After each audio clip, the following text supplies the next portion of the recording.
ჩვენ ვცდილობთ, რომ ამ პროპაგანდას, რომელიც ეხა გვებძვის, რაღაცნაირად კრიტიკული აზროვნებით დაუპირისპიროთ, იმიტომ რომ თითქოს ეგ არის ერთადერთი გზა. აი მზიას ერთ-ერთი მიზანი სწორედ ეს იყო, როდესაც გვისაუბრია, რომ აი როგორი მნიშვნელოვანია, რომ თითოეულ ადამიანმა გაიგოს თავისი როლი ამ საქმეში. უნდა გადმოეცა რაღაც ხასიათი, თუნდაც სათაურების და ასევე მზიას ხმაც. ჩემს დაჭირდება მზია ამაღლობელს რაღაცა ისედაც დიდია.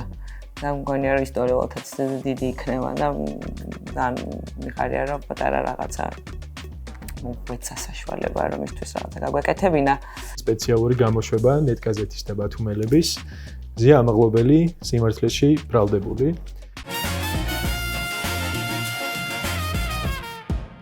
გამარჯობა, მე ვარ ლადო და ეს არის შორტლისტის მესამე სეზონის მეოთხე ეპიზოდი. ძალიან საინტერესო ეპიზოდი უნდა იყოს, იმიტომ რომ ძალიან გამორჩეულ ნამუშევარს განვიხილავთ.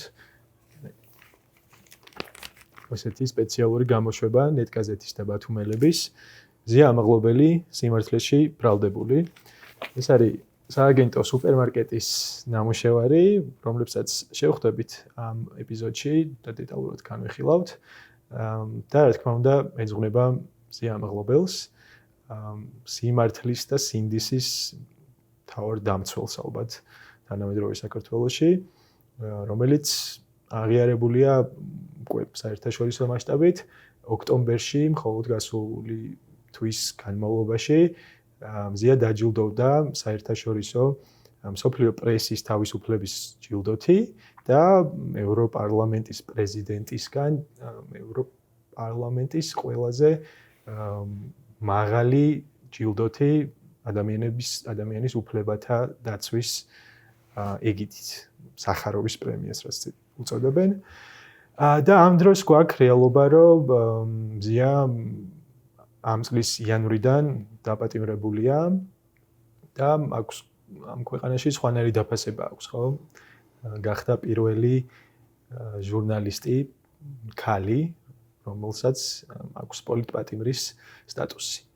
ხო, მოკლედ ეს აბსურდი, რომელიც მალე უნდა დასრულდეს და რა შეგვიძლია გავაკეთოთ ჩვენ, თუ არა შევეწინააღმდეგოთ ამ რეალობას, ზუსტად ესეთი ნამუშევარი არის დღეს ჩვენი განხილვის ობიექტი, რომელიც დაჯილდოვდა Edblexis-ზე საერთაშორისო ჟიურის გადაწყვეტილებით და პირველ რიგში ჩვენ მოვისმენთ ჟიურის პერსპექტივას. და მინდა წარმოგიდგინოთ კეთი სილაგაძე, Redberry-ის არდირექტორი და დიზაინერი, რომელიც იყო ერთ-ერთი ჩვენი წარმომადგენელი საერთაშორისო ჟიურიში. კეთი, მადლობა სტუმრობისთვის. გამარჯობა, ძალიან მიხარია რომ აქ ვარ დღეს. ძალიან მიხარია რომ შეძელი მოსვლა ზოგადად რთულია თბილისში გადაადგილება. განსაკუთრებით პიკის საათებში. კი ბატონო. ფიზიკურად და არა მხოლოდ. მაგრამ აქ ხარ კარგია. მოდი მაშინ მოგვიყევი ცოტა უკან დაბრუნდი დროში და გაიხსენე აი ამ საერთაშორისო ჟიურიში როგორ შეხვედი. ვიცი რომ ფიზიკური ოთახი არ იყო და უფრო ვირტუალური ოთახი იყო, მაგრამ ხო რა წინასწარი განწყობა გქონდა, რა მოლოდინები გქონდა, რამდენად გამართლდა ეს მოლოდინები. მე ძალიან მიყვარს პენტაგრამი. ძალიან ბევრი წელია მიყვარს ვადევნებ თვალს და ამიტომ რომ გავიგე რომ ამ ჟიურიში ვიქნებოდა პლუს ჟიურის თავმჯდომარე იქნებოდა სამარ. ცოტა რაღაცნაირად დავფიქრდი რომ მეთქი ეხა თუ შევძლებ რაღაც ჩემი პოზიციების ღიად დაფიქსირებას ისეთ გარემოში, სადაც ეგეთი დიდი ნეიმები არიან რა. ხო. მაგრამ მე რომ მოვხვდი ამ გარემოში დისკუსიაში რომ მივხვდი რომ ძალიან მნიშვნელოვანი იყო ყველა ჟიურის წევრის პერსპექტივა რა, მათ შორის ჩემიც და ყველა სხვა ქვეყნის წარმომადგენლის და ამიტომ იყო ძალიან საინტერესო გამოცდილება, იმიტომ რომ ჩემთვისაც პირველი იყო და პლუს რაღაცნაირად აი გამიფართოვა თვალსაჩინო რა, რაღაც პრიზმა გამიფართოვდა აქამდე თუ რაღაც ნამუშევრებს რაღაც ჩვენ კონტექსტში უყურებდი ხოლმე, მომცა საშუალება რომ რაღაც სოფლიო ბაზარზე შემეხედა რა და რაღაც სხვადასხვა ასპექტები დავინახე, რაც ძალიან საინტერესო იყო და მე მგონია რომ ძალიან გამომადგება პრინციპში მომავალში როგორც დიზაინერს, იმიტომ რომ მეც მომიწევს რაღაც ნამუშევრების შეტანა სხვა კონკურსებზეც და აი ეს პერსპექტივა რაღაც ძალიან საინტერესო იყო და არ ველოდი რომ მაგდენად ჩემთვის ძალიან სასარგებლო იქნებოდა რა და ძალიან საინტერესო იყო, ძალიან სასარგებლო იყო მართლა.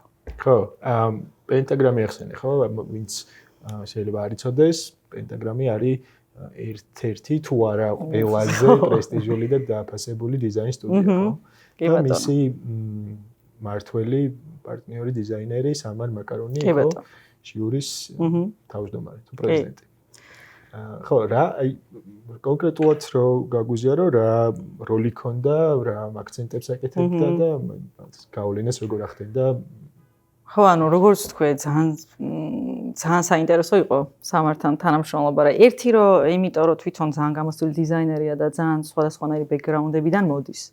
მეორე იმიტომ რომ ძალიან გამოცდილი ჟიური არის თვითონაც რა, თვითონაც რაღაც გაცნობით შეხვედრაზე გვითხრა რომ მე ჩემი გამოცდილებიდან გამომდინარე გირჩევთ რომ აი შორტლისტის ეტაპზე ანუ ჯერ ხო რაღაც სანამ შევხვდებით ერთმანეთს ჟიურის წევრები ვარჩევთ ამ ნამუშევრებს დამოუკიდებლად და გვითხრა რომ ამ შორტლისტის ეტაპზე ჯობია რომ ვიყოთ უფრო რბილები რაღაც ნამუშევრები რომელზეც აი რაღაც hard no არ არის და რაღაც კონკრეტულად არ გვინდა რომ დავბლოკოთ გადავიყვანოთ შორტლისტის ეტაპზე და მე ერთად გავცხრილოთ რა ეგ იყო რაც ერთ-ერთი მნიშვნელოვანი თქვა და ძალიან სასარგებლო იყო მე თვითონაც რომ დავიწყე უკვე გააცხრილვა მივხვდი რომ იყო ძალიან სასარგებლო რჩევა იმიტომ რომ რაღაც კონტექსტები მაკლდა მე თვითონაც რა თითქოს ხო რაღაც მე საქართველოს წარმომადგენელი ვიყავი მაგრამ მაინც მაკლდა და რამდენიმე ნამუშევარი იყო რომელიც ჩემთან გულთან არ მოვიდა ესე მაგრამ მე ამ დისკუსიის ეტაპზე რაღაცა სხვა პერსპექტივებიდან დავინახე ხო ეგ ყოველ საინტერესოა რომ პირველი შტაბ-ბიჭდილება გეცვლება და მე უფრო რთულიც არის ალბათ ხო, ანუ აი რაღაცნაირად ჯერ ძალიან პასუხისმგებლობით ეკიდები, რომ აი ვიღაც არ დაიჩაგროს, მაგრამ რაღაც კონტექსტები არის, რომელიც ძალიან გეხმარება მე, როცა სხვაც გაწვდის და აქედან ეგ იყო ძალიან კაი რჩევა, ზოგადად მეც ცხოვრებაშიც გამომადგება, აი მივხვდი, რომ კონტექსტ და ბექგრაუნდი ძალიან მნიშვნელოვანი ნაწილი არის ნამუშევრებისთვის რა. ზოგადად აი სანამ მარტო არის ჟიური ამ ნამუშევრებთან, кейსებს კითხულობს, ამ submission ტექსტებს კითხულობს, აი მანდ არის ძალიან მნიშვნელოვანი, რომ რაღაც ინფორმაცია არ დაგვაკლდეს და არ გვეგონოს რომ რაღაც ეს ისეთი უნივერსალური ინსაიტი არის რომ ყველას ესმის რა. და თვითონ როგორც თქვი ეს სამარიც რომ ეს სხვადასხვა ბექგრაუნდებიდან მოდის. ამიტომ თვითონაც როგორც ადამიანი ძალიან დიდ ყურადღებას აქცევდა კონტექსტებს რა. აი და ბექგრაუნდებს და ძალიან ბევრ კითხვას სვამდა მაგასთან დაკავშირებით რომ მეც ბევრ კითხვას მისვამდა სხვა წარმომადგენლებსაც ბევრ კითხვებს უსვამდა და ეგ იყო ძალიან კაი სანახავი რომ აი ძალიან დიდ ყურადღებას აქცევდა სოციალურ საკითხებს მსოფლიოშიც და საქართველოშიც და ეგრე საფასებდა რა ერთ-ერთი მნიშვნელოვანი კომპონენტი მისთვის იყო კონტექსტი რა რამდენად რელევანტური იყო ნამუშევრები და შესაბამისად შენ ცოტა მეტი პასუხისმგებლობა გქონდა ქართული კონტექსტის ახსნას ხო კი ეგეც მნიშვნელოვანი იყო და თვითონაც ძალიან სენსიტიური ამ საკითხის მიმართ იმიტომ სანამ აი მოვხვდებოდი ამ დისკუსიაზე ფიქრობდი რომ ეგ როგორ იქნება თქო რა რამდენად მომიწევდა ამ კონტექსტების ახსნა და კი მომიწია მაგრამ თვითონაც ძალიან დიდი ინტერესი ჰქონდა თვითონ სამარსაც და ყველა იმ წევრსაც ჟიურის ვინც ვიყავით რა ეგ ძალიან საინტერესო იყო და ძალიან კაი თვისება არის როგორც დიზაინერისთვის რომ აი თლიანობაში უყურებდა ამ საკითხს. შენი კატეგორიები ხო რომელიც შენი ჯგუფი განსჭიდა იყო დიზაინი, პრინტი და გამოცემა და ვიზუალური ხელობა ხო? ზოგადად ქართულადაც რომ თან ეგრე გამოდის ეგ სამი მიმართულება.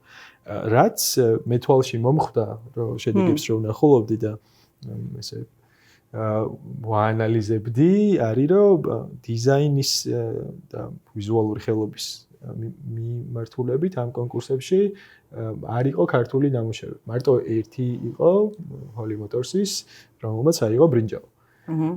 წინა წლებში უფრო კაი შედეგები ჰქონდა როგორც მახსოვს. ხო და როგორ შეაფასებდი შენ შენი დაკვირვებით დონე იყო დაბალი თუ წელს არ ჰქონდა ბევრი ნამუშევარი თუ იცი როგორ არის მე არ ვიცი ხა წინა წლებში რამდენი ნამუშევარი იყო ხოლმე დიზაინის კატეგორიაში, მაგრამ აი სხვა ჟიურებსაც რო ვუსმენე რომ ველაპარაკე, მივხვდი რომ აი დიზაინის კატეგორიაში წელს ცოტა ნამუშევარი იყო ზოგადადაც რა. აი დაახლოებით ნახევარი, შეიძლება ნახევარზე ცოტა, ძალიან ცოტა ნამუშევარი იყო ზოგადად. პლუს აი ამ ბრენდინგის და დიზაინის კატეგორიაში კიდე ამ ქვე კატეგორიაში კიდე უფრო ცოტა იყო, ანუ რაღაცა 5-6 ნამუშევარი იყო ჯამში რა. მათ შორის ქართულიც ძალიან ცოტა იყო რა. იყო ნამუშევრები რომელიც ესე ტექნიკურად იყო ძალიან კაი. და ზოგადად ეხლა წეგან როგორც ვახსენე, აი ამ მთელი შეფასების განმავლობაში რთული იყო, რომ მარტო ტექნიკურად შეგეფასებინა რაღაც ნამუშევრები ძითად, მაინც კონტექსტის გათვალისწინება გიწევდა ამ სოციალური სიტუაციიდან გამომდინარე და დიზაინის და ბრენდინგის კატეგორია იყო, რომელშიც შედარებით ეს იყო შესაძლებელი, იმიტომ რომ კომერციული პროექტები იყო მეტად რა. და იყო იქ რამდენიმე ნამუშევარი, მაგალითად აი Holy Motors-ის ნამუშევრები, რომელიც ტექნიკურად ძალიან გამართული იყო, არაფერი რაღაცა პრობლემა ამ ნამუშევრებს არ ქონდა და უკავშირიც ეგეთი მიიღო აი ჟიურებში, მაგრამ რაც იქ იყო ხსენებული და მეც გავითვალისწინებ მაგას მომავალში იყო, რომ აი ითქვა, რომ ჩვენ ქართველებს ზოგადად ძალიან ესეთი ქართულ ნამუშევრებზე რო ვლაპარაკობთ, ძალიან დიდი კულტურული ბექგრაუნდი გვაქვს რა. რომელიც თითქოს ამ ნამუშევრებში კარგად არ იყო ნაჩვენები რა. ესე მსოფლიო ბაზარზე რო შეხედო აი ამ ქართულ ნამუშევრებს რაც წელს იყო წარმოადგენილი, თითქოს აი რაღაცა ძალიან განმასხვავებელი და უნიკალური რაღაცა აკლდა რა, მახასიათებელი და ეგ იყო მე მგონი მიზეზი იმის, რომ ბრინჯაოა იყო და რაღაც ოქრო და ვერცხლი ვერ აიყო. ეგ არ იყო მარტო ქართული ნამუშევრების პრობლემა. ზოგადად მე მგონი მაგ კატეგორიას საერთოდ არ იყო ოქრო რა, რაღაცა ტექნიკურ დონეზე რო შეფასდა ძალიან კაი იყო და აი რაც ითქვა რომ შეიძლება რომ გაგვეუმჯობესებინა იყო ეგ რომ რაღაცნაირად გამოვიყენოთ ეს ჩვენი უნიკალურობა მომავალშიც რა შემდეგი წლებშიც რომ რაღაცით გამოვყოთ სხვა ნამუშევრებისგან ეგ იყო რა ფიდბექიც მაგაზე მოვისმინე რა რაღაცა ამის ირგვლივ მიდიოდა მსჯელობა ხო და მაგასთან შედარებით ის ორი ნამუშევარი რომელმაც ოქროს ჯილდო მიიღო ხო, ну მივხვდი რომ უკვე მაგ კრიტერიუმებს აკმაყოფილებს კულტურული და სოციალური თუ ისტორიული მნიშვნელობა აქვთ. ეხლა უფრო დეტალურად განვიხილოთ ერთი მხრივ ზიას სადმი ვიზუალური ნამუშევარი და მეორე იყო ასევე ივერი, ხო, რომელიც სპეციალური გამოშვება რომელიც ხო გამოვიდა ისტორიული ივერის გაცოცხლება. რა განხილვა ქონდა ამ ნამუშევრებს და როგორ ავიდა ოქრომდე?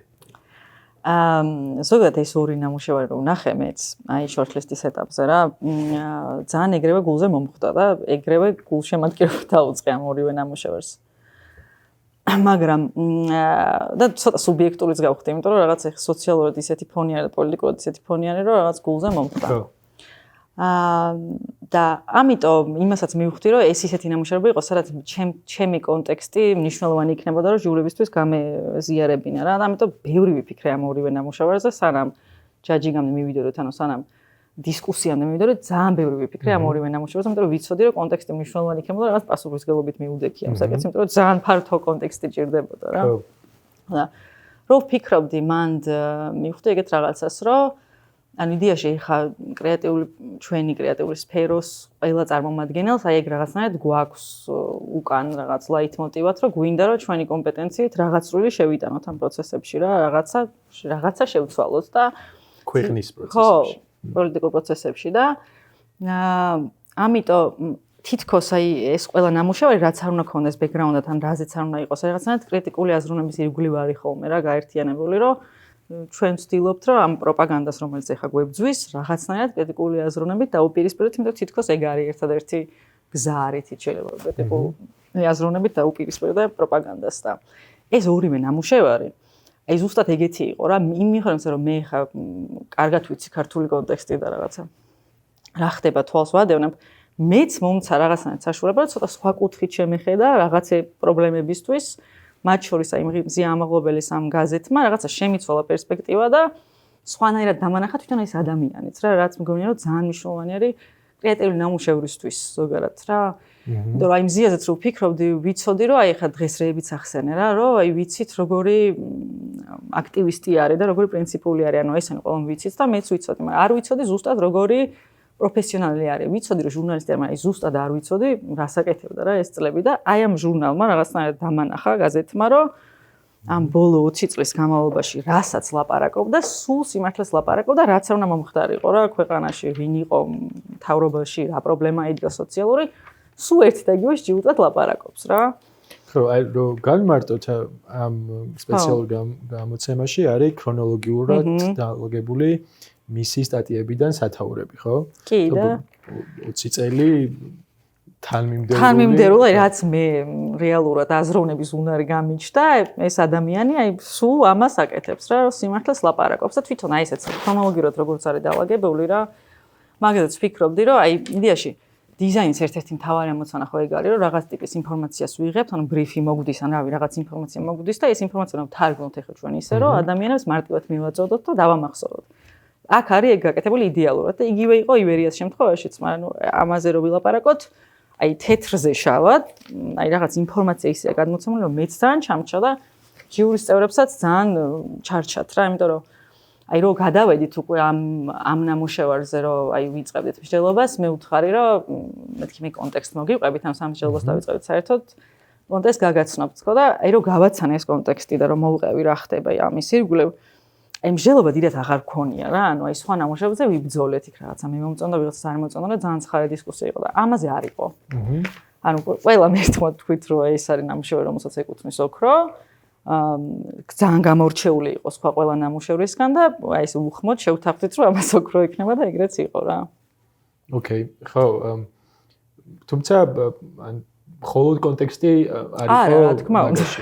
კი, რა თქმა უნდა, მაგრამ არ არის არა, რა თქმა უნდა, უბრალოდ ძალიან გამართული დიზაინი არ არის, ასევე კონტექსტთან. უბრალოდ იმდენად ძლიერი იდეა იყო რა, ანუ იმას ვამბობ, რომ აი და იმდენად განხორციელებაც, აი განხორციელების ნაწილშიც იმდენად მარტივად არის მოწოდებული რაღაც ტიპის ინფორმაცია და გადამუშავებული, რომ რაღაცა ადამიანმა კარგად გაიგოს, რომ აი ბევრი სალაპარაკოც არაფერი აღარ იყო რა, აი სამშობლო არ იყო. ხო, აი თქვა აი დიზაინ ახსოვლების კუთხით ხო ხელობის კუთხით ეგ რა გამოირჩა ყველაზე მეტად ის რომ მარტივი იყო ხო აი მაგაზე ლაპარაკობდით რომ აი თეთრი შავზე რა ლიტერალი რომ თეთრი შავზე არის და ძალიან ესე შრალად აი ეს ინფორმაცია არის მოწოდებული ემოციურს ხდის და თან მარტივი აღსაქმელია რა ნამდვილად ძალიან განსაკუთრებული ნამუშევარია ხო და აი როგორც ვიზუალურად არის რაღაც ნამუშევარი ისე აი ემოციურად არის ძალიან საინტერესო რა და ძალიან ესეთი ჩაგრჩება მე ჩამრჩა ძალიან როგორც კი ვნახე ჩემთვის ის არის ხოლმე კრიტერიუმი რომ შური მიჩდება თუ არა და მინდა თუ არა რომ აი ჩემი აკეთებული იყოს და ეგ ძალიან ძლიერად მაქვს მეც ეგ ვიფიქრე რა მეც ხო აი რომ ვნახე მეც მომინდა ერთიც და მეორეც რომ წერტილი დამესვა სადღაც პატარა კი და 26 მაისის აი ამ ივერიის კამპანიაზეც ეგ შეგრძნება გამიშთა, იმიტომ რომ ჩვენც ვაკეთებთ 26 მაისის კამპანიას და ეს ისეთი რაღაცა თან მარტივი და თან რაღაც ძალიან ძლიერი იდეა იყო ისიც რომ აი რაღაც მეც ეგ შეგრძნება გამიშთა, რომ ნეტა მეც ყოფილიყავი ამის ნაწილი რა. კეთი ძალიან დიდი მადლობა საინტერესო დისკუსია იყო. შემდეგ სეგმენტში შემოგვიერთებიან უკვე ამ ნამუშევრის ორივე ნამუშევრის ავტორები სუპერმარკეტის სააგენტოდან რამე ხوار გაქვთ სათქმელი მათთვის ან რამე კითხვას ხوار დაუდავთ ну ან ეგ ისედაც ეს ნამუშევრები ვნახე და მე რომ ნახეთ რომ ორივე სუპერმარკეტის არის აი რაღაცა ძალიან შთამბეჭდავი არის და ძალიან დიდ გაბედულობას მოითხოვს რა ხა ეგეთი მარტივი არ არის ესეთი რაღაცების კეთება დღეს საქართველოში რა და მაგას ვეტყოდი რომ აი ეგ არის რომ ყოჩა ხამ გამბედაობის ერთი რომ ძალიან კარგი იდეებია და ძალიან კარგად ახსოვებული მეორე არის რომ ეს გამბედაობა გაქვს რომ ამის გაკეთება შეგიძლია რა. და რომ სწორ მხარეს შეგიძლია რომ სწორ დროს იდგე. ჩვენიერი. მადლობა. პირიქით მადლობა. ვაგრძელებთ პოდკასტს ნამუშევრის შემქმნელებთან ერთად, რომლებსაც წარმოგიდგენთ. თაკო როდონაია, კომუნიკაციების სპეციალისტი და კონსულტანტი ამ შემთხვევაში. ანი როსტომაშვილი, სააგენტო სუპერმარკეტის ართ-დირექტორი და პირველად ჩვენი პოდკასტის ისტორიაში ან მეოთხედ ეკა ყიფიანი ზედმეტი წარდგენის კაცი. წინა სეგმენტში ვსაუბრობდით ჟიურის წევრთან, კეთი სილაგაძესთან, რომელთანაც ბოლოს შევთანხმდით, რომ ორივეს ძალიან გშურდა და გვინდოდა რამე ფორმით მიგვიღო ამ ნამუშევრის შექმნაში მონაწილეობა, მართლა იმდენად გამორჩეული და ბევრი მხრივ განსაკუთრებული ნამუშევარია. პირველ რიგში მინდა გკითხოთ, აი ეს ჩემთვის შესაშური თქვენ რა როლი გქონდათ თითოეულს რა მომენტში ჩაერთეთ და თქვენი წვლილი როგორი არის ამ ნამუშევრის შექმნაში? ჩვენთან თაკოს დახმარებით მოვიდა ეს პროექტი არ მოსულა ამ პროექტის სახით. მოვიდა კითხვა სრული ხوار გვექნება და ამ თემას დავხმარებოდით ჩვენი პროფესიული და სამოქალაქო კუთხით. და რაღაც ერთის მხრივ საპასუხისმგებლო იყო, მეორეს მხრივ ძალიან დიდი სიხარული ცუდი სიტყვა არის, მაგრამ ხელი შეგიძლია რაღაც გააკეთო და უმოქმედებაში ვარ ხარ, მაგისგან გახარება იყო და აი შესაბამისად მე იქ რა ერთი იდეა დავწერეთ და ერთ-ერთი იდეა ეს იყო და ჩემი პირადი როლი იქნებოდა ამ სააგენტოს წარმოდგენა და იდეაზე მუშაობა და მე ხელშეწყობა რომ გამოვიდეს. ანუ შეხوار გაიგრძელებს სააგენტოს ხაზს. პრინციპში ხო დებთან ერთად მე უფრო ჩართული ჩემი როლი იმაში გამოიხატებოდა რომ დიზაინზე გვემუშავა როგორი უნდა ყოფილიყო ეს გაზეთი და იდეასთან ერთად რა უნდა შესულიყო შიგნით მაგალითად ერთად განვიხილავდით დანარჩენი პრინციპში ყველაფერს და ერთად დიზაინი. ოკეი. დაკო? მე შეიძლება ითქვას ერთგვარი შუამავალი აღმოჩნდი ამ პროექტში ბათუმელებსა და სუპერმარკეტის გუნდს შორის და ეს ყველაფერი დაიწყო მაინც იქიდან რომ მე მზიასთან მანამდეც მქონია რაღაც თემებზე საუბარი და ის რაზეც ეხლა მოგვიწია მუშაობა მისი ერთგვარი შიში იყო თვეების წინ, იმიტომ რომ ის თავის-თავზე ამას არასდროს არ იღებდა და ყველამ ვიცით რა ძალიან თავმდაბალი და ყველაზე დიდი დისკომფორტი მისთვის იყო ეს ყურადღება, რაც გამოიწვია ამ ყველაფერმა, მაგრამ ის ძალიან შიშობდა თავისუფალი მედიის კუთხით. და ამას თითქოს გრძნობდა, რომ ეს აუცილებლად დადგებოდა. ოღონდ სხვებთან მიმართებაში დარდობდა ამ საკითხზე და ამიტომ ჩვენ მქონია ამაზე საუბარი, რომ ვინ შეიძლება ჩავრთოთ, თანამონაწილეების წრე როგორ შეიძლება გავაფართოვოთ, რომ ეს ვაჩვენოთ საზოგადოებას, რომ ეს რეალურად ყველას პრობლემაა. ანუ დახშული მედია და შევიწროებული ეს არ არის ხოლმე მედია. წარმომადგენლების პრობლემა თითოეული ჩვენგანი საზრუნავია და ამაზე ადრე საუბრობდით.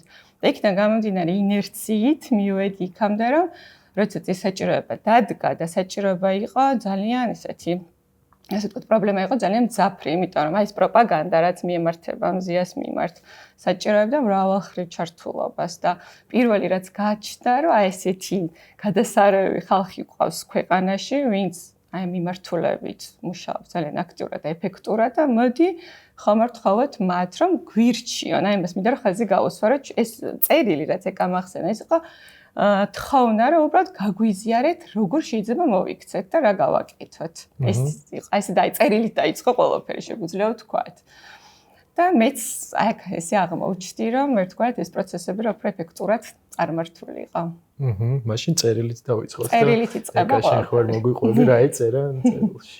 წერილი კოსტახმარა ჩვენთან მოვიდა და იყო ეთერის წერილი, რომელიც მზიასთან ერთად თანამებრძოლი არის ბათუმელებშთან ერთ გაზეთში და ამ წერილში იყო ესეთი კითხვა, რომ ხომ არ შეგვიძლია ოღონდ ძალიან დელიკატური კითხვა იყო. ეს არ იყო რომ გთხოვთ დაგვეხმარეთ ან ეს იყო რომ ხომ არ შეიძლება რამენაირად იქნებ თუ ოდნავ თავში გაგით და ძალიან ზრდილობიანად დაწერილი რომ ხარ შეგვიძლია ჩვენი პროფესიული უნარები გამოვიყენოთ რომ ამ თემას რამენაირად გამოვიხმაუროთ და დავეხმაროთ ან რა შეიძლება გაკეთდეს.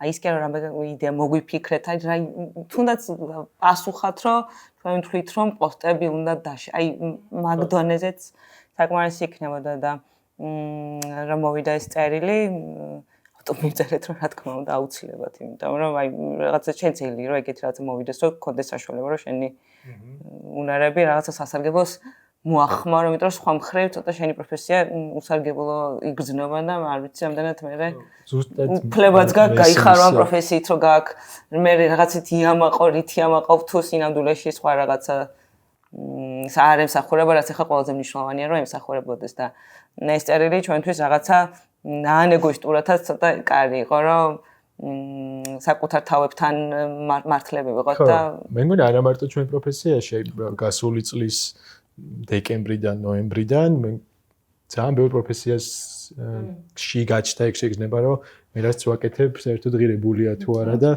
რა იყო ძალიან ბევრი დღე გასული წლის განმავლობაში როცა პარალიზებული ხარ უბრალოდ ვერაფერს ვერ აკეთებ და წარმომიდგენია რომ ეს წერილი ალბათ იყო თქვენთვის ისეთი გამოწვევა რომელსაც ჩაებღაუჭეთ და გაჩნდა ისეთი საქმე რომელსაც აკეთებ ღირებული აი ამას თუ მსახურება ამას თუ ჩვენ გავაკეთებთ თითქოს ჩვენ პროფესიას უფლება აქვს იარსებოს და შენც მე შენ პროფესიაში განვითარდე და მე შეგეძლოს რომ აი ეს რაღაცებს მოახმაროთ ხოლმე, იმიტომ რომ მაგ შემთხვევაში თითქოს საშუალება გაქვს და თუ შენ რაღაც მიღმაცდენი რაღაცეებით არის მხოლოდ შენი წარმატება განპირობებული, გულის სიღრმეში ხო იცი რომ არ ემსახურება იმასაც შეიძლება რომ ემსახურებოდეს, იმიტომ რომ მართლა შეგიძლია რაღაცებს მოახმარო რა. აი ჩვენთვის მაგის საშუალება იყო და მის ფარგლებში რაღაც ერთი ვიდეო გავაკეთეთ და ხო, ვიდეოს შეიძლება კიდევ ცოტა სხვა დანიშნულება ქონდა.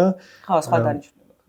აი, როგორ მიხვედით გამოხატვის ამ ფორმამდე, რომელიც თქვათ არ არის ესე რაღაცა პროტესტი, ხო, უბრალოდ. ერთი რომ ზიას თავის თავთაზე დიდად არ უყვარდა აფიშირება თავისი თავის, არაფერი ცნობილი დიდად არ იყო ხალხისთვის. ანუ თითქოს როცა დააპატიმრეს, მაშინ გამოჩნდა, მაშინ გაიგო უმეტესობამ რომ არსებობს და ესამიცად ეგ გარკვეულ ძალებს მისცა საშუალება რომ თვითონ აწყოს პერსონა ამ ქალის და თითქოს რაღაცა მას ქნას რა ქვია ისაუბროს რომ ეს არის რაღაცა მიკერძოებული ანტისახელმწიფოებრივი ანუ რაღაცა ეს პროპაგანდა ეს რაღაცა პერსონაჟი ცადა რომ ჩამოეყალიბებინა და ალტერნატიული ხო და მე ჩვენც რაღაცა დავიწყეთ დასერჩვა მე აღმოჩნდა რაღაცა ასლან აბაშიძის დროს რაც ნიუსი, მერე ნაციონალების დროს რაც ნიუსი და მერე ვფიქრეთ რომ გამოვიკვიროთ ეს ქალი რას აკეთებდა და გაჩნდა ეს იდეა რომ რამე როგორ შეიძლება რომ მისი თქვა ჟურნალისტური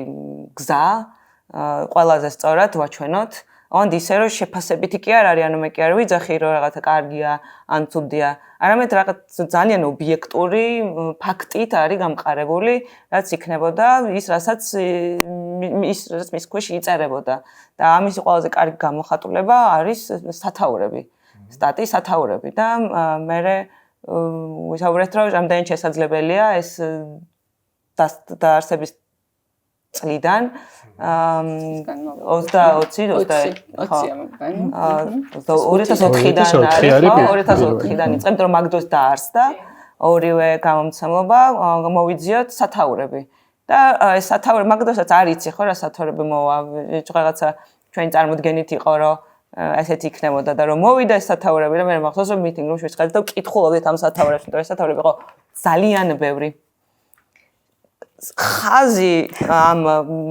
ისე რა ქვია პრინციპის იყო აი ოდნავი გადახვევა არ ქონდა რა აი რაღაც საუბრობდა ასანაბაშიძეზე იქ რაღაც კორუფციულ გარიგებებზე იქ რაღაც დიქტატურაზე ძალადობაზე ხალხთვის როგორ არავინ არ ზრუნავს არივებისთვის როგორ არ ზრუნავს რაღაც პოლიციური რეჟიმი როგორც კი იცვლება მართლობა ეს გამომცემლობა კი არ ვარდება რაღაც აი ამ რაღაცა თაფლობის რეჟიმში რომ ცოტა ხანი მოხიბლული ვარ და მე ვამშრე პრობლემებს. იმავე წამიდან, იმავე დღიდან იწყებს უკვე კრიტიკულ საუბრებს რომ ეს არის ჟურნალისტიკის ამოთან რომ დამანახოს რა ხდება და სანამ მე რაღაცებით გახარებული ვარ, თან მაინც ყოველთვის მიმითითო რაში არის პრობლემა და როგორც კი ასევე ეს შემდგომი მართლობა მთავრდება, ისევ იმავე დღიდან იწყება კრიტიკა და რომ ჩავხედეთ მივხვდით ერთადერთი რაც მე იყო რომ მისყედი და ამოგვერჩია რა იყო ყველაზე კარგი გამოხატულებები ყველაზე ისეთი სათავრობი მრავალფეროვანი თემების კუთხით და ის რაც მოყვებოდა ამ 20 წლის ამბავს ხო ძალიან სამეწავი არის ჩემთვის რასაც ყვები ერთი მხრივ არის ზიას პერსონა რომლისთვისაც თავარი ფასეულობა ალბათ ყოველთვის იყო სიმართლე აბსოლუტურად და მეორე მხრივ თქვენ რაც შეძელით ამ ეს კოლექციით არის რომ მის შესახებ სიმართლე წამოწიეთ თითქო თქვა თვითონ განხილვ დროს რომ ჩემთვის ისე არის რომ თან ერთი რაც გასაკვირი იყო არის რომ ანუ წარმოიდგინე ამ ყველაფერს წერდა და წინა ხელისუფლებებსაც კი არ გაუკადრიათ ეს რაც ეხლა იკადრესო და საბოლოოდ ეს არისო რა მის მთავარ დანაშაული სიმართლე არისო და მაგიტომ ქვია ესე როგორც ქვია იმიტომ რომ ერთადერთი დანაშაული რაც შეიძლება მას კონდეს ჩადენილი ნებისმიერი ხელისუფლების მიმართ არის რომ სიმართლეს იძახდა და ეს სიმართლე მათთვის რა თქმა უნდა იყო არაკომფორტული. ჩაკო შენ გითხავ როგორი იყო კოლაბორაცია თქვათ სააგენტოს და ნიუსრუმს შორის და თქვათ პირველადი ფორმით როცა გაიგეს ეს იდეა და შემდეგ უკვე ამ სათაურების შეგროვებაში როგორი იყო მათი გამოხმაურებები და ერთულობა. იცი პირველ რიგში ამაზე ძალიან ხშირად მიფიქრია რომ აი მზია რო დაბრუნდება და გამოვა. აი რას მოუყვებოდი და სულ ეს მგონია რომ აი თავარს რასაც მოუყვები არის პროცესი, როგორ მიდიოდა ეს ყველაფერი. ეს შედეგია, მაგრამ ეს რომც არ ქონოდა, პროცესი იმდენად მნიშვნელოვანი იყო და ამას მარტო მე არ ვამბობ, ბათუმელების გუნდის წევრები ნეტგაზეთი ყველა დაგიდასტურებთ. ეს იყო აი როგორ ვთქვათ, ყოველდღიური გამხნევების რეჟიმი, იმიტომ რომ ყველა ძალიან რთულ ვითარებაში ვართ და ვიყავით. და აი რაც ეკას რომ მივწერდი ხოლმე რაღაცას და შიშით ვიყავი, ხა ეს არ გამოვა. აი მაინც რაღაცა იქიდან რომ მოდიოდა ეს რაღაცა პოზიტიური დაბარა და აუცილებლად გამოვა. აი ეს თუნდაც ამ სიტყვებით არა, მაგრამ ამ სულისკვეთებით, აი იყო ახალი ჰაერი, თითქოს რომ აი რაღაც ერთად შეგვიძლია. სულ ამბობ რომ გარეთ რომ რაღაცა პროტესტო ამბავი იყო, აი როგორ შეიძლება იგივე სამუშაო გარემოში გადაიტანო და სტუდიური სახელით, აი ძალიან კლასიკური მაგალითი იყო და ჩართულობის კუთხით, ანუ ეკაც დამეთანხმება გოგოები, ყველა ჩართული იყო ამ ბავში, ეს იყო მუდმივი, თვითონ იყო იქით ამხიდან აღფრთოვანება და დღესაც გრძელდება ეს, იმიტომ რომ მართლა არავინ არ ელოდა, ყველა ელოდა რომ რაღაც შაბლონური პასუხები მოვიდოდა, აი ეს როგორც ხდება ხოლმე სამწუხაროდ და აი ესეთი ჩართულობა და აი რო თქვით მე ხა კლიპს გადაიღებენ და ეხლა ეს ხდება, აი მართლა არ სრულდებოდა ეს გაკვირვება და აი აქ მინდა რომ რაღაც ის გავაკეთე, ჩემთვის ძალიან მნიშვნელოვანია. მე ვარ სოციალური პასუხისმგებლობის მიმართულებით წლებია ვმუშაობ კომპანიებთან და ზოგადად ეს თემები ჩემთვის არის ძალიან მნიშვნელოვანი, რომ მე რაღაცნაირად საჩვენებელი ვერსიები მქონდეს, რომ აი ხალხო ეს რაღაც კეთდება. ეს არის აი როგორ ვთქვათ, ყველაზე მაგარი მაგალითი, იმიტომ რომ ჩვენს ქვეყანაში სამწუხაროდ ეს არის მით კარგად რა არის კორპორაციული პასუხისმგებლობა, ხო?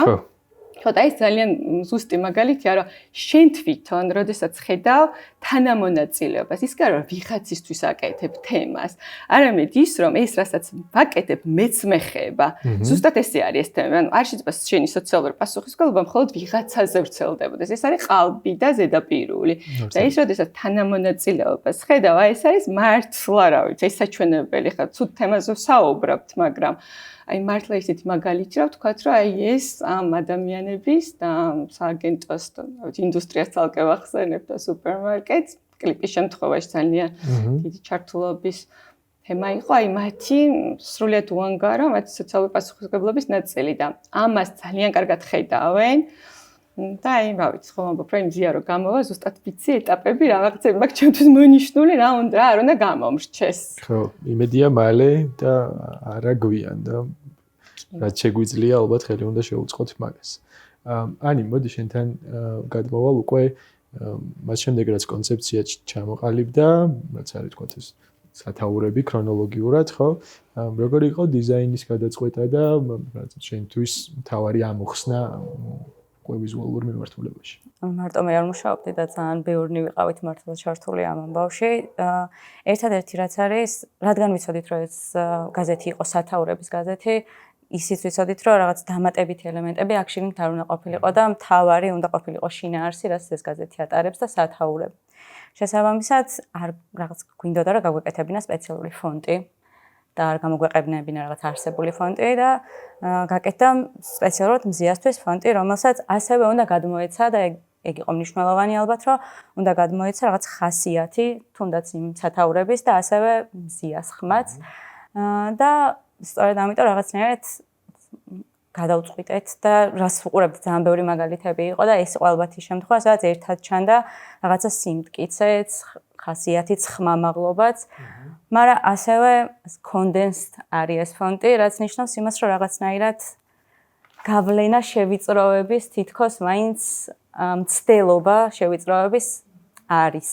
ხო, ვიწროების. ხო, რაღაცა გვინდოდა რომ გადმოგვეცა ეს ყველაფერი რაც ხდება, რასაც ეს headline-ები, სათაურები ამბობენ და რაც არეალობა ერთად და მაგის გარდა იყო პროცესში ის, რომ ფონტის მერე, რა თქმა უნდა, ძალიან ბევრი გაზეთები გველაგა ოფისში და ვათვალიერებდით და ვნახულობდით, რა დეტალები შეიძლება განმეორდეს, იმიტომ რომ რაცა მისია არის, რომ ეს უნდა იყოს კითხვადი, ეს უნდა იყოს გაზეთის ფორმატი და არ უნდა გადავიდეს რაღაცა ჟურნალში ან წიგნში და რაღაცნაირად რთული იყო ის, რომ ყველა სათაური მნიშვნელოვანი იყო, რომ არ უნდა გამხდარიყო ერთმანეთის ქვესათაურები.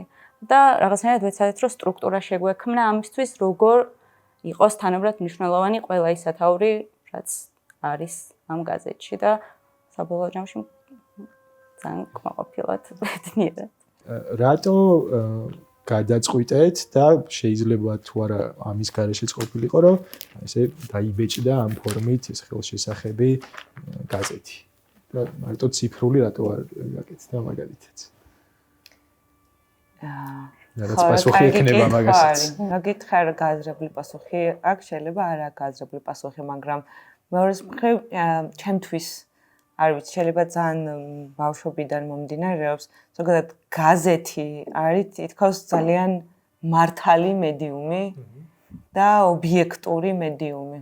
და რაღაცა ჟურნალისტიკა, როდესაც მესმის ან რაღაც მისი ისტორია, ივერია იქნება ეს გაზეთთან ძალიან ასოცირდება და ის რაც ფიზიკურია და ხელშესახებია და წლების მიხედვით რომ ათვალიერებ და PDF-ი თუ მისი ციფრული ფორმატი რა თქმა უნდა ესე არსებობს და შეუძლია ნებისმიერს და ათვალიეროს, მაგრამ ციფრული მაინც უფრო გამომცემლსაც პოსტები აქვს, იმას ტექსტი ჭირდება და მაგ გამოცდილებას თქოს ნაკლებად მოგცემს რომ ჩამოსკროლო.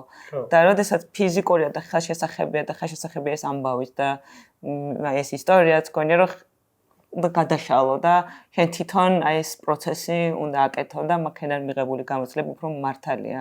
საბოლოოდ და თან ამავდროულად ისიც რომ რა ჩვენ ყვებით 2004 წლიდან ისტორიას, როცა გაზეთი მაშინ უფრო აქტუალური იყო და გაზეთიდან არის დაწყებული ეს ყველაფერი და მაგიტომ ვფიქრობთ რომ თუნდაც ის მედიუმი რომელიც ახლა ითვლება რომ მივიწყებული არის და აღარ არის ისეთი პოპულარული და ცოტა რაღაცა ძველია მისი გაცოცხლება ამ ფორმით მგონია რომ ძალიან გამართლებულია და პირიქით უფრო რაღაცა სიმართლის მატარებელია ვიდრე რომ მარტო ციფრული ყოფილიყო შეგნებით. პროფესიის პროფესიაც ახსნა. ამ კუთხით კიდე ისიც უნდა აღინიშნოს, აი ეს რომ დაიბეჭდა მათი ჩართულობაც უნდა აუცილებლად თქვათ, იმიტომ რომ მე და ეკა რომ საუბრობდით ფიზიკურად, როგორ უნდა დაიბეჭდეს, და ჩვენ თავი ამოცანა იყო, რომ არანაირი ხარჯი არ დაწოლოდა ბათუმელებს, იმიტომ რომ ეს ძალიან ისეთი თემა არის მათთვის და სულ ფიქრობდით ეკა ამიტომ რომ ბოლოს ჩვენ თუნ დავიბეჭდოთ და მე გაგვახსნა რომ მოდი ვკითხოთ, აი იგივე პალიტრას ხარ, როგორ შეუძლია რომ ჩაერთოს გიორგი კეკელიძეს მივმართეთ, ვინც არის კრეატიული დირექტორი და მაშინ ანუ აი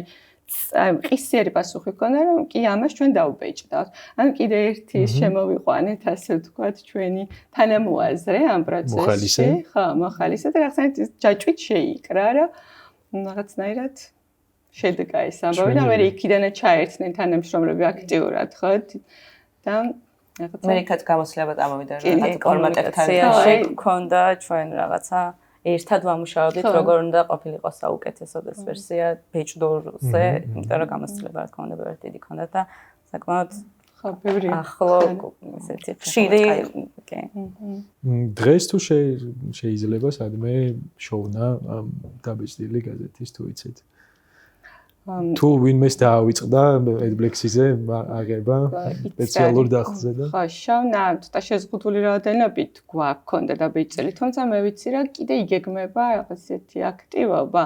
ჯერ ზუსტად არ ვიცი ამიტომ დეტალებს ვერ გეტყვით, მაგრამ აქ თავი არსი არის იმაში რომ აქ რაც წერია რეალურად აი სულ ვეუბნები ხოლმე ნაცნობებს ახლა ყველას ვერ ვწოდები რომ აი მას უბრალოდ რომ დაათვალიერებ, რაღაც სინდისის ქენჯნას აუცილებლად იგრძნობ, რომ თუ აქამდე აი ამ რაღაცას ეთანხმებოდი, რასაც ესე მზად გვაწვდიან, შენც რაღაცა ერთგვარი თანამონაწილე ხდები აი ამ უსამართლობის და აი სულ მომხდომე უბრალოდ არ არის საჭირო რომ რაღაც შენ თვითონ შეგიძლია როგორც მე გაყვებოდა რომ მოვიძიეთ ინფორმაცია ეს ხო ნებისმიერ შეუძლია და უბრალოდ აი ამას რომ გადაავლებ თვალს ეს ადამიანი რას აკეთებს და უბრალოდ შეგრცხვება მე რომ აი რა ვიღაცას უჯერებ და ვიღაცის აი ამ შეთითხნილ ამბავს ყვები ამიტომ გონია რაც უფრო მასობრივად არ ვიცი ეს იქნება ბეჭდური ეს იქნება ციფრული ვერსია მივწვდებით გონია რომ ეფექტს ახდენს მე მინახავს ან ძალით წავაკითხება ჩვენი და ეფექტი ვიგრძენ, იმიტომ რომ მე ისეთი კითხვებით დამიბრუნდნენ,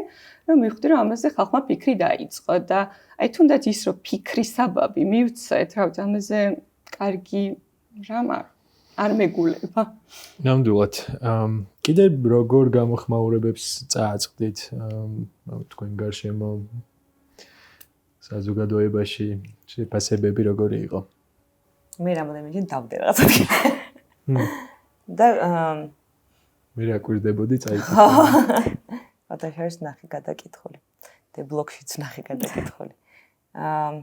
ვინც სადაც ჰაიჯავარ და თვითონ თავად რაც ჩემთვის გასახარი არის ძალიან სასიამოვნო თქვა, რომ ნამუშევრსაც უყურებენ, რომ რაღაც გაზეთის ფორმატი კარგია, მაგრამ ყველაზე მნიშვნელოვანია, როცა თემაზე გელაპარაკებიან, რომ ხო მართლა თურმე საიდან მოდის, რატო აქამდე არ ვიცოდით, ეს პიროვნება, რომ ამ ხალა რაღაცა ამდენ წლიანი ჟურნალისტური ბექგრაუნდი აქვს, რომ რამდენ რამეს არის შეჭიდებული მანამდე.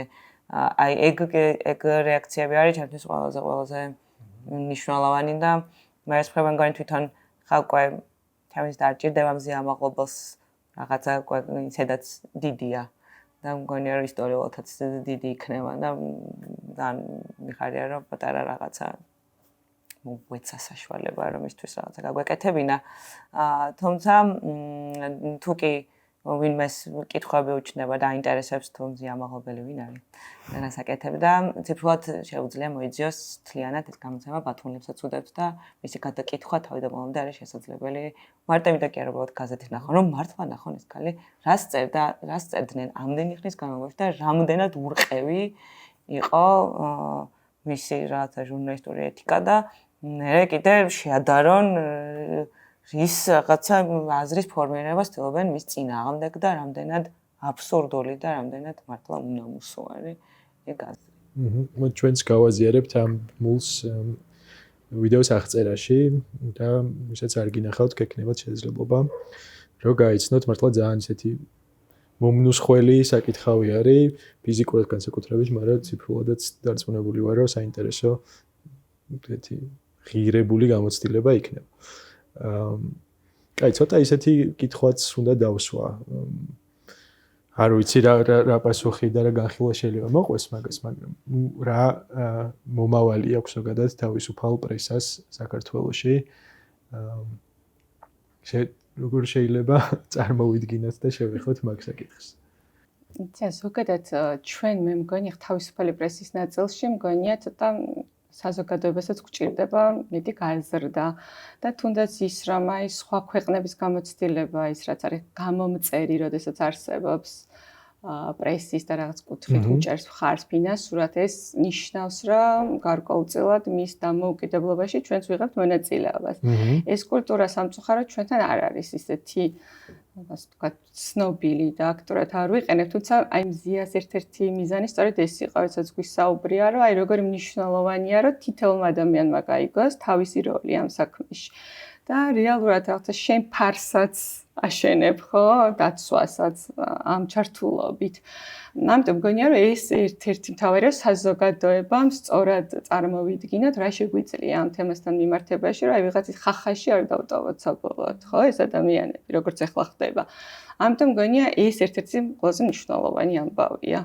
თუმცა აი რას ზოგადად ეს თემაც და აი მე კერძო ბიზნესებთან მაქვს ხოლმე როგორც წესი, ისევ სოციალური პასუხისმგებლობის ჭრილში გეტყვით, რა აი რომ ვაკვირდები, უამრავი თემა არსებობს.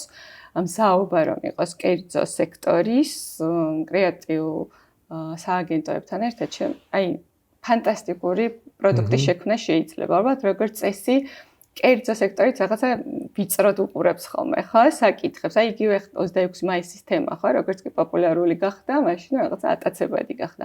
აი ხშირად მიფიქრია, რომ ახლა პირდაპირ კავშირი შეიძლება, არა, მაგრამ არსებობს პირდაპირ კავშირი, აი ევროპული ფასეულობების თემა რო ავიღოთ, ხო? ამოუწურავი საკითხი არის, რომელიც არ გვაქვს დამუშავებული. არც ერთ სექტორს არ აქვს შესაბამისად დამუშავებული. სულ მიფიქრია, რომ ეს რო გადაგვენაწილებინა ქართულ ბიზნესებზე, კრეატიულ სააგენტოებში იქნებოდა შესაძლებელი აი გადასარევი პროდუქტის შექმნა და ის რაც ახლა კიდე პროპაგანდის ნაწილი არის, ხო, რომ ადამიანებს ვაჯერებთ, რომ ეს რაღაცა ბოროტებაა, ცხადად ვაჩვენებდით, როგორ ანუ საიდან მოვდივართ, რატომ მოვდივართ და საიდკენ არის ჩვენი გეზი და აი ეს ჩვენი წინაპრები თქვა ამაში რას დებდნენ. ანუ მგონია რომ ბევრი თემა არის ისეთი, რომელიც აი სწორ კომუნიკაციას, აი კრეატიულ გადაწყვეტილებებს შეუძლია ძალიან ბევრ ადამიანამდე მივიდეს სწორად. უბრალოდ ამას დანახვა უნდა რაღაც. ხო, და შენი აზრით ამ დაბალი მიმღებლობა არის კერძო სექტორში? კი, აუცილებლად. კერძო სექტორი აი თავისი პროდუქტის გადმოსახედიდან ვერხედავს ცოტა ფართო კონტექსტს და თუ უფრო მეტ საშუალებას მივცემთ, რომ ადამიანებმა იმუშაონ ამაზე, მე მგონია, რომ აი ძალიან კარგი გადაწყვეტილებების მოძებნა შეიძლება, თუნდაც მის სერვისთან მიმართებაშიც, უბრალოდ არ არის ხოლმე, ეხლა ეს ხომ ვიცით, რომ რაღაც უფრო ჩაკეტილი არის ეს სექტორი. ამიტომ მგონია, რომ მათაც უნდა გადახედონ, ხო, რა შეუძლიათ ამ ქვეყნის სასარგებლოდ გააკეთონ. ასე რომ ცოტა გადაუხვია, მაგრამ მგონია, რომ ეგეც საინტერესო გზა არის ნამდვილად. მე ხო არ გაქვთ რამე ამოხსნა.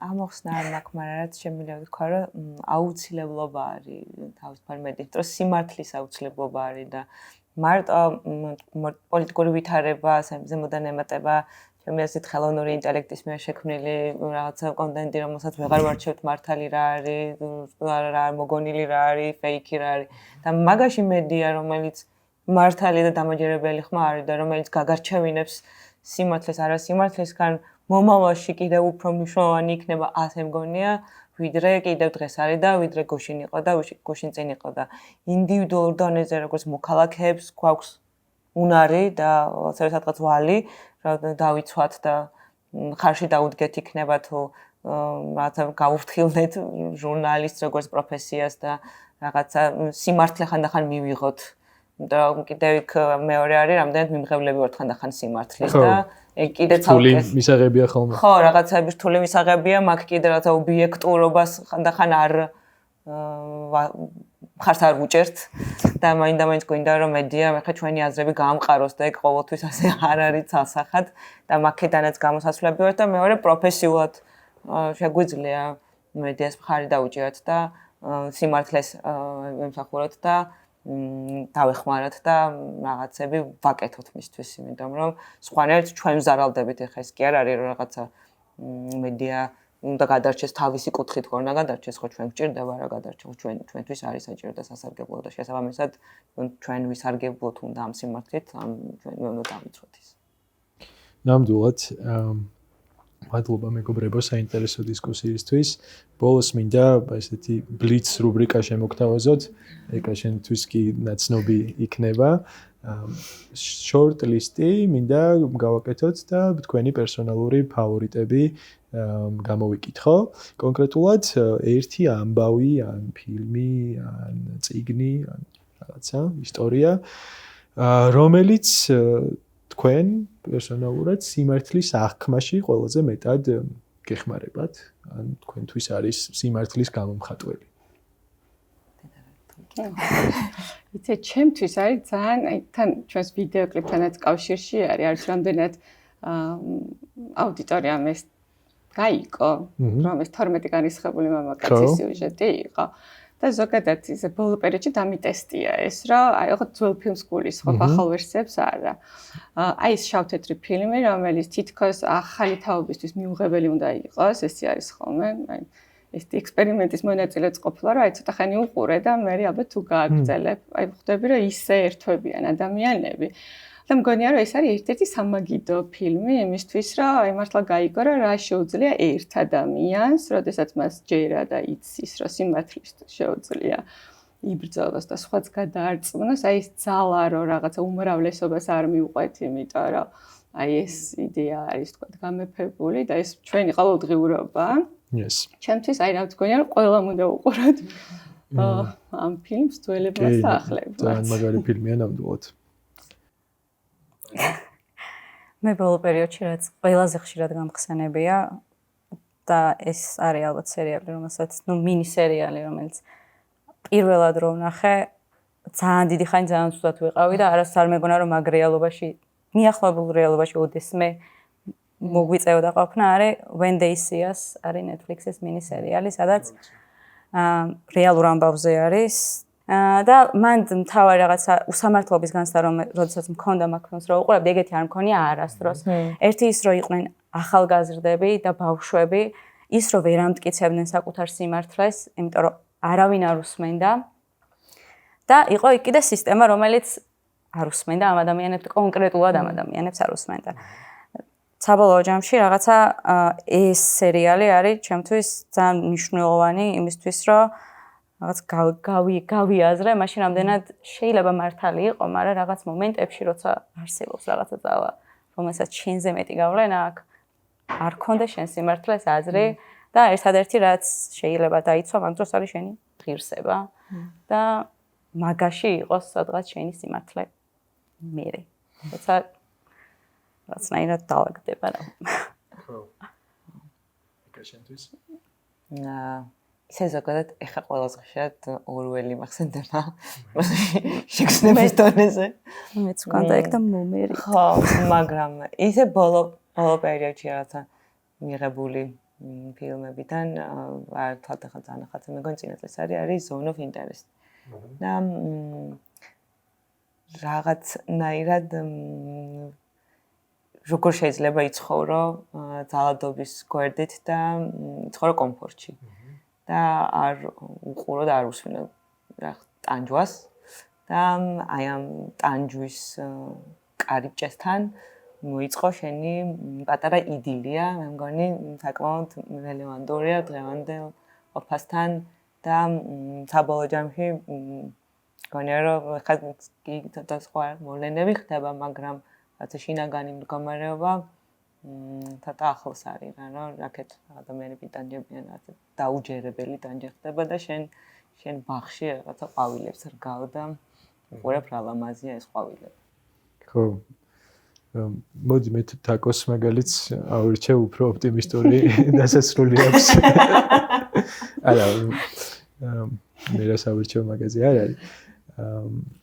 ნებისმიერ შემთხვევაში საინტერესო დისკუსია გქონდა. მადლობა კიდევ ერთხელ. ეს იყო shortlist-ი, თავისუფლება მზიან მაღლობელს, თავისუფლება ყველა ინგლისის პატიმარს.